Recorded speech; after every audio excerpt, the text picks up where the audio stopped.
Beynəlxalq Mətbuat Mərkəzində Konstitusiya Araşdırmalar Fondu və Qadınlar Arasında Həmrəylik İctimai Birliyi USAID-in dəstəyi ilə Counterpart International təşkilatı tərəfindən icra olunan qadın iştirakçılığı proqramı çərçivəsində qadınların inkişafı naminə ictimai maraqların qorunması mövzusunda mətbuat konfransı keçirildi. Tədbirin açılışını Konstitusiya Araşdırmalar Fondunun prezidenti Əli Məmməd Nuriyev edib.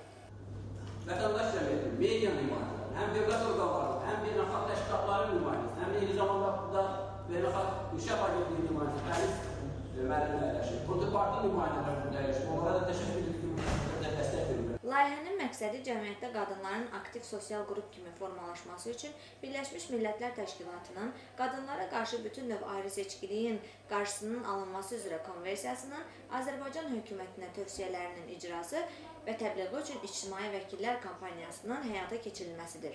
Hesabat konvensiyanın 3 istiqamətini əhatə edir. Təhsil, səhiyyə, qadın sahibkarlığı. Tədbirin məqsədi ölkədə qadınların vəziyyəti ilə bağlı olan problemli sahələri götürmək, hökumətə və digər müvafiq təşkilatlara müəyyən tövsiyələr verməkdir.